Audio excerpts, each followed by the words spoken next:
6টা মাস পার হয়ে গেল, কিন্তু কিছুই বলেন না।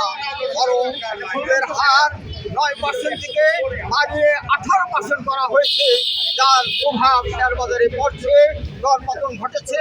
আমার বিনিয়োগকারী ভাইয়েরা কেউ 70% পুঁজি হারাইছে, কেউ 80% পুঁজি হারাইছে। আর যারা মার্চেন্ট ব্যাংকে লোন নিয়ে ইনভেস্ট করেছে তারা সর্বশান্ত হয়েছে, তাদের আর কোনো পুঁজি নাই। তারা কান্নার আহ্লাদে, তার বিনিয়োগকারীদের কান্নার আহ্লাদে বাংলার আকাশ বাতাস ভূকম্পিত হচ্ছে, কিন্তু এই সরকারের কর্ণকুহরে তা প্রবেশ করে নাই। তারা শেয়ার বাজারের দিকে কোনো ভ্রুক্ষেপ করে নাই। আজ আমাদের শেয়ার বাজারের বিনিয়োগকারী ভাইয়েরা পথে নেমে এসেছে সর্বশান্ত হয়ে, কিন্তু দেখার তাদের কেউ নেই। তারা অভিভাবক পাচ্ছে না। সিকিউরিটি এক্সচেঞ্জ কমিশন বিনিয়োগকারীদের অভিভাবক হয়ে আজ তারা রক্ষক হয়ে ভক্ষকের ভূমিকা পালন করছে। এই সিকিউরিটি এক্সচেঞ্জ কমিশন আমরা চাই না, কোনো বিনিয়োগকারী চাই না। অবিলম্বে এই সিকিউরিটি এক্সচেঞ্জ কমিশনের পুনর্গঠন দাবি জানায়। আর আপনারা জানেন, বাংলাদেশ গণতান্ত্রিক দেশ, বাংলাদেশের মানুষ গণতন্ত্রে বিশ্বাসী।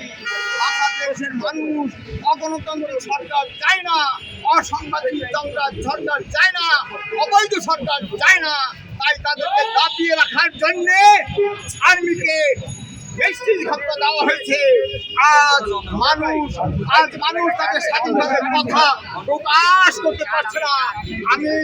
আমি আমাদের বীর মুক্তিযোদ্ধাদেরকে তারা হাত ধরা করে রাখছে, এটা বরদাস্ত করা যায় না। তারা মুক্তিযোদ্ধার ভাইরা আমার আহ্বান করছে যে আমরা বীর মুক্তিযোদ্ধাদের শাসন স্বাধীন করেছি, আমাদের হাতে আজ হাত করা কেন? আমাদের হাতে আজ হাত করা কেন? আমি মাননীয় প্রধান উপদেষ্টার সদয় দৃষ্টি আকর্ষণ করে বলছি, আপনি অবিলম্বে নির্বাচনের রোডম্যাপ ঘোষণা করেন, তাহলে দেখবেন আমাদের শেয়ার বাজার 1000% চলে যাবে। আপনার এই অবৈধ সরকারের অধীনে কোনো বিদেশি বিনিয়োগকারী আসে না, দেশি বিনিয়োগকারীও ভেঙে যাচ্ছে। তাই আপনি অবিলম্বে কবে আপনি নির্বাচন দেবেন তার সুনির্দিষ্ট তারিখ দেন।